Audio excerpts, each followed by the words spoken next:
We'll then turn the locomotive around 180 degrees for the return trip and then run around our train. The turntable in front of you was built in 1916 by the American Bridge and Iron Company in Ambridge, Pennsylvania. It was built for the Central of Georgia's Macon locomotive shops and was used there until 1925.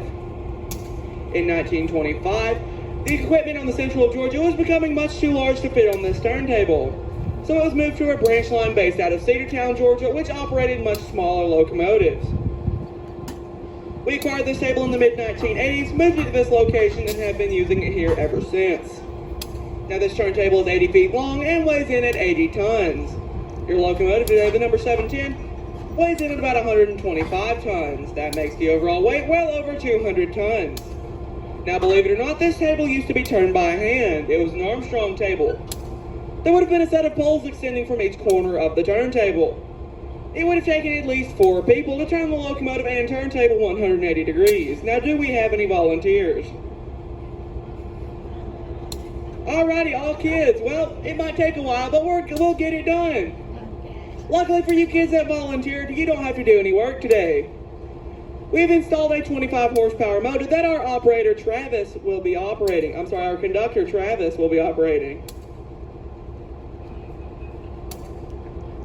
Now, the way we're able to turn it by motor, and even the way that we're able to turn it by hand, is by ensuring that the table is balanced. Right in the center, we have a 6-foot ball bearing. If you watch the end of the table where I'll be standing, once the locomotive is centered, it will drop by about 3 inches. That tells us that our turntable is balanced. We do have a funny joke about that around here. We like to say, once the table drops, Joe stops.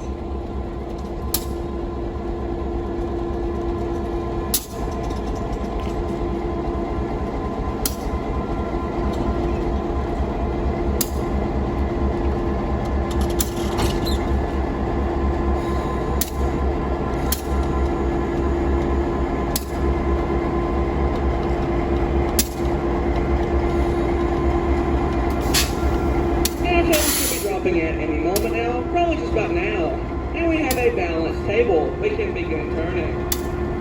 Your locomotive today is Nashville, Chattanooga, and St. Louis Railway number 710. This locomotive was built in 1950 by the Electromotive Division of General Motors. Now, I know what you're thinking. Yes, they did build automobiles, but for quite a long time, they did build locomotives as well. Only stopping about 2018 when they sold out to Caterpillar. Now this locomotive is a GP9. What that means is that it was used for general purpose on the Nashville, Chattanooga, and St. Louis, meaning that it would be in a yard switching or even out on the main line on a regular service freight train, if I can remember those words. While this locomotive is commonly referred to as a diesel locomotive, the correct term for these is actually diesel electric. Inside this locomotive is a large diesel motor turning a generator. That generator is constantly producing electricity, which is fed to our traction motors on each axle of the locomotive. It is these traction motors that are actually propelling the locomotive and our train forward. And there's your mechanics class for the day. Now, some of you have probably seen our equipment before in the past. We are very often involved in Hollywood productions such as films and music videos.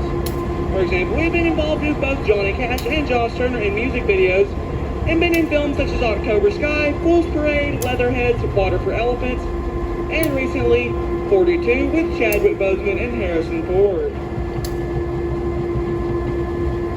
Now, believe it or not, we don't have any computer systems to help us line this table. We have to do it by the old eyeball method. And if our turntable is even off by a little bit, we won't be going anywhere today.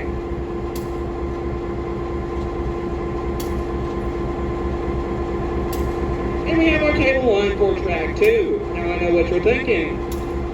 Our table is lined for track 2, while our locomotive is lined for track 2, while our train sits on track 1. That is so we can perform what is known as a runaround. What that means is that the 710 is going to go past our train and then through a switch. It will then back through that switch and recouple to the end of our train. So what was the front is now the back and vice versa. That will just about wrap up our turntable demonstration. At this time, you may follow me to our back shop for a brief behind-the-scenes look of how our restorations take place.